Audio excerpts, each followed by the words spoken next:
Olá, gente, bora continuar no Gênesis. No último relato, o narrador estava contando sobre como é que foi o casamento de Isaac e Rebeca e como Rebeca resolveu vestir esse papel de feminilidade e como Isaac foi este homem que resolveu amar a esposa pela vida toda. Então, eles fizeram uma decisão de gastar a vida um com o outro. E aí a gente volta agora com o relato da morte de Abraão. Eles contam, o narrador conta aqui, que Abraão arrumou outro casamento. Ele casou com outra mulher chamada Quetura. E lhe deu os seguintes filhos: Zirã, Joksã, Medã, Midian, Isbaque e Suá. Joksã gerou Sabá e Dedã. Os descendentes de Dedã foram os Assuritas, os Letuzitas e os Leumitas. Os filhos de Midian foram Efar, Éfer, Enoque, Abida e Elda. Todos esses foram descendentes de Quetura. Então, foi uma coisa que o narrador quis deixar claro. Abraão não teve só Isaac. Abraão teve outros filhos. Ele teve filhos com a Quetura e ele teve filhos com Agar. Então tem Ismael e tem todos esses filhos aí com suas concubinas. Mas existiu um único herdeiro, que é Abraão, que é Isaac. Então Abraão deixou tudo para Isaac. Isso aqui, ele entra em algo que a Bíblia não mostra nada aleatório. Então eu poderia ter contado a história de Abraão e falado assim: Abraão teve Isaac, a linhagem continuou, mas ele quis dizer aqui que existia outros filhos. Existiam filhos genéticos, né? Filhos da carne. Porém, a aliança de Deus, que era uma aliança espiritual, ele veio através do herdeiro, Isaac. E fala muito que esse Isaac é esse protótipo de Cristo. Então, Isaac é esse descendente, que significa que é Cristo. Não fala seus descendentes, darei essa terra, né, e tudo nela para o seu descendente. Então, o tempo todo, a gente vai fazendo uma árvore genealógica em relação a Isaac. Não são todos os filhos que é considerado filhos de Abraão, mas são os filhos por Isaac. E é engraçado que o apóstolo Paulo fala isso, né, de Isaac e Ismael, esse contraste em relação à fé. Ele deixa claro que os filhos de Abraão são os filhos espirituais, que fazem essa mesma ligação da fé. É esses filhos que foram chamados por esse Deus Pai que escolheu antes da fundação do mundo. Então, o que acontece? Abraão, durante toda essa antiga escritura e exatamente mostrando que ele tinha outra genealogia, o que o autor veio mostrar, e daqui um pouquinho, quando a gente for para o Novo Testamento, a gente vai ler isso aqui pela ótica deles, é que existem os filhos de Abraão que são através dessa parte espiritual, que é dessa fé. Abraão creu em Deus e isso foi imputado como justiça. Então não é pela lei, é pela fé, é esse acreditar em Deus, é esse submeter a vida a Deus. E por isso a linhagem que vem de Isaac, que é o descendente, que é Cristo, é através de Cristo que a gente consegue ser adotados e chamados de filho. Então, existem filhos carnais? Existem vários, mas a aliança é através de Isaac. E aí ele deixa claro que para os filhos da concubina ele deu presentes. Então, tipo assim, deu coisas para ele sobreviver, mas já o enviou para longe de Isaac, para a terra do Oriente. Isso aqui, gente, mostra também uma aliança de Deus com a gente. Igual a Bíblia deixa claro que Deus faz nascer o sol para os justos e injustos. Deus abençoa a todos, os chamados ou não chamados, os que resolveram entregar sua vida para Cristo ou não. Então, existem presentes, mas existe também uma linhagem daqueles que se submetem a Cristo que está sendo desenvolvida.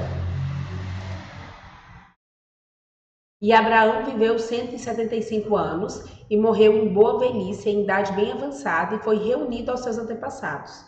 Quando ele faleceu, ele mostra que tanto o filho de Isaque quanto Ismael o sepultaram na caverna de Macpela, perto de Manre, no campo de Efron, filho de Zoar, o Hitita, campo que Abraão comprara do Hitita. Foi ali que Abraão e Sara, sua mulher, foram sepultados. Então é aquela história que a gente ouviu, né? Abraão que decidiu ter um campo, um local onde ele e a esposa ficariam, e aí a gente viu ele negociando, e exatamente nesse campo os filhos dele foram sepultá-lo. E depois da morte de Abraão, Deus abençoou Isaque. É importante, gente, isso aqui, a maior herança que um pai pode entregar para os filhos é Deus, é a bênção de Deus, é realmente ele entender qual é o propósito dessa vida, que existe um Deus, é esse conhecimento do santo. Às vezes a gente não entende a missão de pais. Nós casamos, aí nós temos nosso cônjuge e a gente recebe de Deus filhos. Filhos que é para ser usados como flechas, para acertar o alvo. Qual que é o alvo? A glória de Deus. E ele fala para a gente amar Deus sobre todas as coisas, encar na cabeça dos nossos filhos sobre esse amor de Deus. E é isso que Abraão foi colocando na cabeça do Isaque a vida toda. Tanto que Isaque só se deixou ser amarrado lá como oferta porque existia algo que foi, a flecha, né, foi limpa, a gente é convidado para gastar a nossa vida com os nossos filhos, amolando, organizando, ensinando, educando Deus, e quando for ali a data, a idade certa, já lançá-los. A gente sabe que o inconsciente ele vai só até no máximo uns 13 anos. São 13 anos só que você vai gastar, você vive 100, 13 anos que você vai gastar na vida dos seus filhos. E às vezes a gente dá mais atenção a dinheiro, a carro, a estudo secular do que isso, que é essa maior herança que você pode dar. Você pode ganhar o mundo se seus filhos não forem flechas, né, bem certas para o alvo. Se os filhos se corrompem, se usa droga, não deu certo. Então, essa parte de entender esse temor de Deus e deixar realmente focar, porque eu vejo muitos pais que às vezes os filhos desviavam, eles dariam carro, eles dariam perna, eles dariam braço, eles dariam tudo para poder ter os filhos convertidos a Cristo. E aqui, na Escritura mostra que Deus abençoou o filho Isaque.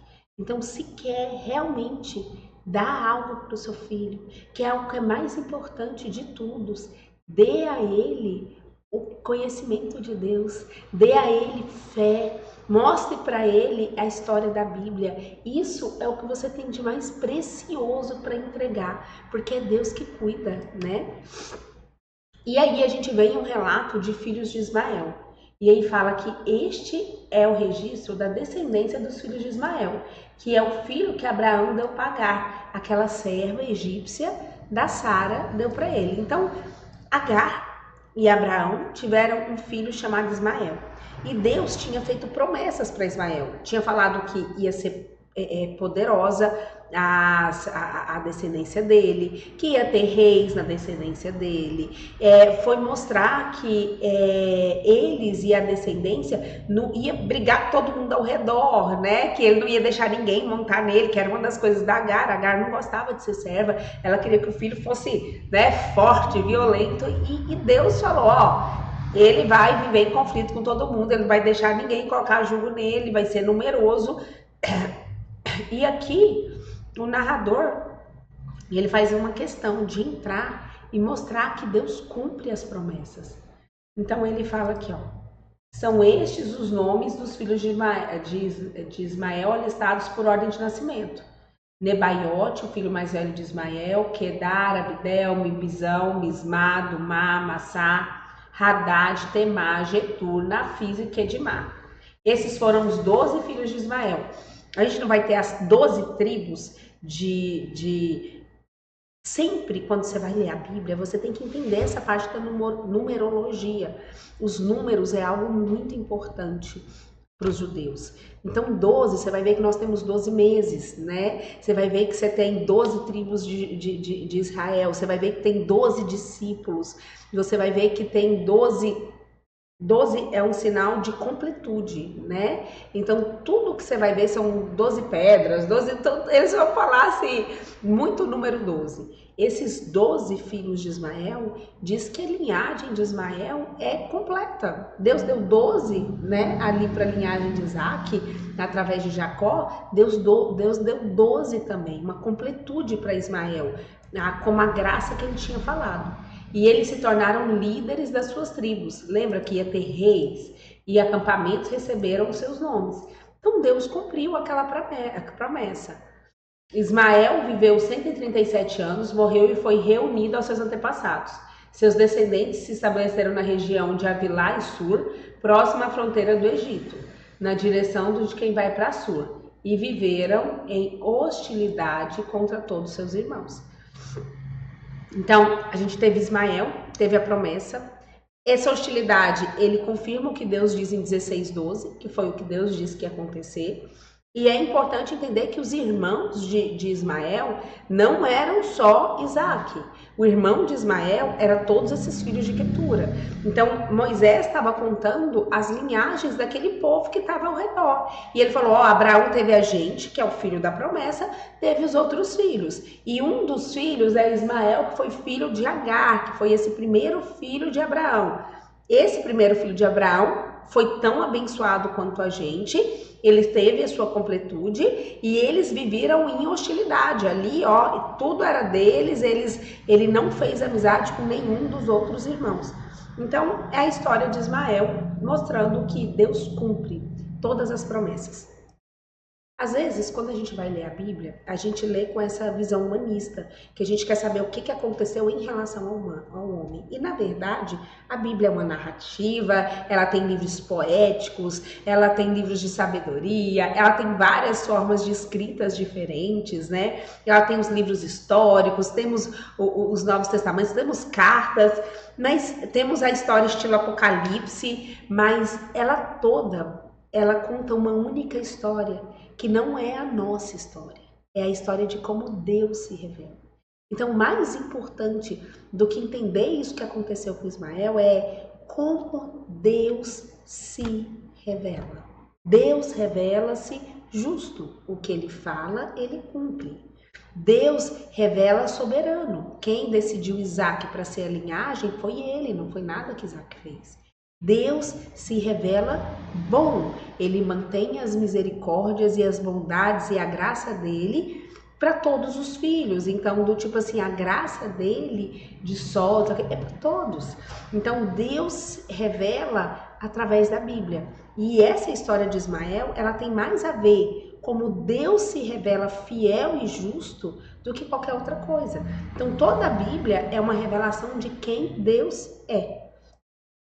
E aí a gente vai para a história de Esaú e Jacó, essa história que todo mundo sabe, nossos patriarcas. E aí ele começa dizendo que essa é a história de Isaac, filho de Abraão. Abraão gerou o Isaac, que é o filho da promessa, que é até risada, né? Tipo, é engraçado. Na velhice teve Isaac com Sara, que já tinha entrado na menopausa. E ele conta que Isaac casou aos 40 anos com Rebeca, filha de Betuel, irmã de Labão, também arameu. Então, lá de Betuel, da família dele. E ele já começa com um relato muito diferente. Ele já começa dizendo que Isaac orou ao Senhor em favor de sua mulher, porque era estéril. Durante toda a Bíblia, nós vamos ter relatos de esterilidade. É como se fosse uma briga mesmo, né? Da semente ali, é como se fosse algo atrapalhando Cristo chegar o tempo todo. É esse desejo logo desse bebê vir e não vem, e aquilo gera uma frustração. Mas é engraçado que você vai vendo essas histórias de infertilidade e a mulher querendo e aquele desespero pela prole e vem no marido e o marido fala, eu não tenho nada a ver com isso, vê com Deus. E aqui nós temos uma história diferente. Isaac percebeu que Sara não estava engravidando e ele entrou nesse papel de sacerdote líder do lar. Isaac aqui nessa situação não era a esposa impressionando ele que não estava engravidando nem nada. É Isaac já conversando com o Senhor em favor da sua mulher, porque ela era estéril. A gente tem aqui uma oração sacerdotal, onde Isaac ele está tomando esse lugar de líder, pedindo e intercedendo em favor da esposa para ela ter um filho, né? Eu acredito que Isaac viu a história dele, ele viu a história de Abraão e de Sara, ele viu o quanto Abraão tinha sido amoroso e o quanto ele foi uma resposta de orações que ele já começou, ele mesmo entrou nessa posição que o pai ensinou de se tornar sacerdote. E aí ele mostra que na hora ele tomou o lugar dele de sacerdote, ele foi lá, viu a dor da esposa e já orou por ela, então ele foi ativo. A gente não está falando da mulher aqui, a atividade está no homem líder. Ó Senhor, nos dê homens líderes. E o Senhor respondeu à oração de Rebeca, a sua oração, e Rebeca, sua mulher, engravidou. Os meninos se empurravam dentro dela, pelo que disse, por que está me acontecendo isso? Então foi consultar ao Senhor. Gente, primeira ultrassonografia que já existiu, foi Deus que fez. Antes mesmo de eu trabalhar com ultrassom, Deus já contava o que acontecia. Então ela começou a ver ali um movimento diferente na barriga e ela já foi perguntar para o Senhor, o que está acontecendo? Disse-lhe o Senhor, 2 nações estão em seu ventre, já desde sua entranha 2 povos se separarão. Um deles será mais forte que o outro, mas o mais velho servirá o mais novo. Ao chegar a época de dar à luz, confirmou-se que havia gêmeos em seu ventre. O primeiro a sair era ruivo, e todo o seu corpo era como um manto de pelos. Por isso deram o nome Esaú. Primeira coisa, a Sara, como ela foi consultar e conversar com Deus, dentro do íntimo dela, Deus já tinha falado para ela que o mais velho ia servir o mais novo. Então que a linhagem ia vir através de Jacó. E aí nasceu, o primeiro a nascer era Esaú, tá certo? E aí a gente olha Esaú, aparência ruiva, cheio de pelo, como se fosse de masculinidade, tudo. E a gente vê que o nome Esaú, ele foi dado através de um atributo externo, de uma aparência física. E aí depois veio o seu irmão, com a mão agarrada no calcanhar de Esaú, pelo que deram o nome de Jacó. Gente, Jacó é como se fosse assim, trapaceiro, sabe? Então ele estava tentando tomar essa primogenitura ele estava interessado nessa bênção do pai desde a barriga. E aqui, Jacó, ele não tem a ver com um atributo externo, ele tem a ver com um desejo íntimo. Então a Bíblia já começa a mostrar que um tinha uma aparência externa, e o nome tem a ver com aparência externa, com coisa do mundo. E Jacó, ele tinha um desejo interno de trapacear, de se dar bem, ele tinha um desejo de se dar bem nessa vida. Tinha Isaac 60 anos de idade quando Rebeca deu à luz. E aí o texto conta que os meninos cresceram. E quando os meninos cresceram, o Esaú tornou-se caçador habilidoso. Então ele era bom, ele vivia percorrendo os campos, enquanto o Jacó cuidava do rebanho e vivia nas tendas. Enquanto eles tinham coisas e desejos totalmente diferentes. Eram da mesma barriga, eram gêmeos, mas um era lustroso, vistoso, vivia percorrendo os campos, ele saía o tempo todo, ele era caçador habilidoso. Enquanto Jacó estava ali, ó, na barra da saia da mãe, ele ficava só dentro das tendas, ele era mais reservado, ele cuidava ali dos afazeres domésticos, então era diferente demais. E aí, aqui dizia que o Isaac preferia Jaú, mas dava uma explicação, porque ele gostava de comer das suas caças. Então, ele preferia Esaú, mas com motivo. Esaú trazia caça. E aí, ele continua dizendo que Rebeca preferia Jacó, sem explicação nenhuma. Jacó pode estar errado, pode estar certo, pode ser manhoso, pode não ser manhoso. Ela simplesmente preferia Jacó. Não tinha nenhum motivo. Simplesmente amava Jacó. Certa vez, quando Jacó preparava um ensopado, Esaú chegou faminto, voltando do campo, e pediu-lhe: dê-me um pouco desse ensopado vermelho ali. Então, Esaú é essa pessoa de aparência externa, que faz coisas e através da sua ação as pessoas gostam dele. E Jacó é essa pessoa pacata. E aí, Jacó estava preparado, mas com esse desejo de se dar bem, tá? Jacó, dentro do íntimo, ele nasceu com esse desejo de trapacear. E é engraçado que nós temos pecado dentro da gente, cada um de um jeito diferente. Tem gente que é mais fútil, tem outros que tem mais cobiça, cada um tem sua dificuldade. E aí eles vão contando duas pessoas totalmente diferentes. E quando Esaú chegou, falou: me dá um pouco desse ensopado vermelho aí. Qualquer ensopado, ele não sabe nem qual é o sabor, ele está sabendo qual é a cor. Estou faminto. Por isso foi chamado de Edom. Edom significa vermelho. Respondeu-lhe Jacó já estava, né? Esperto. Venda-me primeiro seu direito de filho mais velho. Esaú disse: estou quase morrendo. De que me vale esse direito? Jacó, porém, insistiu: jure primeiro. Ele fez o juramento, vendendo seu direito de filho mais velho. Então Jacó serviu Esaú com pão, agora nós sabemos que é um ensopado de lentilha. Ele comeu, bebeu, se levantou e se foi. Assim Esaú desprezou o seu direito de filho mais velho. Vamos entender o que está acontecendo aqui? São dois pecadores, tá? São duas pessoas extremamente erradas. Um totalmente vinculado em coisas passageiras. Eu tô com fome, eu quero meu instinto, eu sou forte, eu vou caçar, né?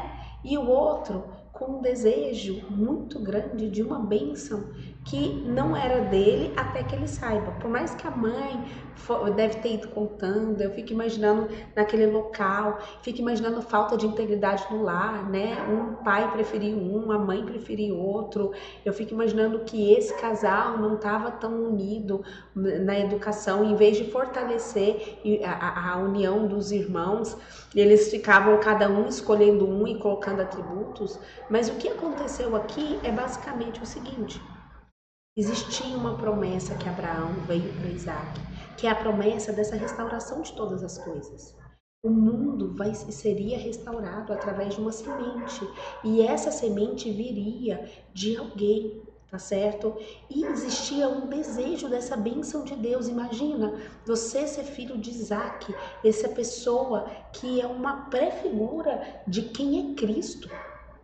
E você vê ele falando do vô, né? O pai falando do vô, falando de Deus, falando dessa, tipo assim, que a linhagem veio através de Isaac, teve vários irmãos, mas era Isaac que tinha essa bênção de proteção. Jacó queria essa bênção, Jacó queria essa eternidade, Jacó queria essa semente, ele tinha um desejo de ser abençoado por Deus, e ele tinha esse desejo de trapacear mesmo, né? Então, que tá errado. Mas ele tinha um desejo por Deus e de ser abençoado que invadia tudo. Enquanto Esaú, ele estava sempre apegado a coisas passageiras. A vida dele estava tão boa que ele era caçador, ele comia. Não é que ele queria a restauração de todas as coisas. Ele estava com fome, ele queria comer. Ele comeu, ele bebeu, levantou esse fogo, não mudou nada. Então ele meio que desprezou, ele não entendia o que era a bênção espiritual. Ele estava muito agarrado a essas circunstâncias passageiras.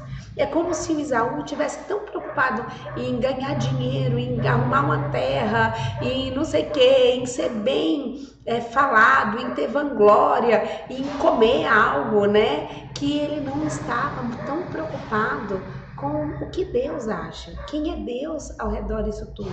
E aí, quando você olha para as coisas do céu e vê isso, você fala, nossa, ele desprezou. Não é que Jacó comprou e deixou, ele mostrou assim, realmente, Esaú não está preocupado comigo.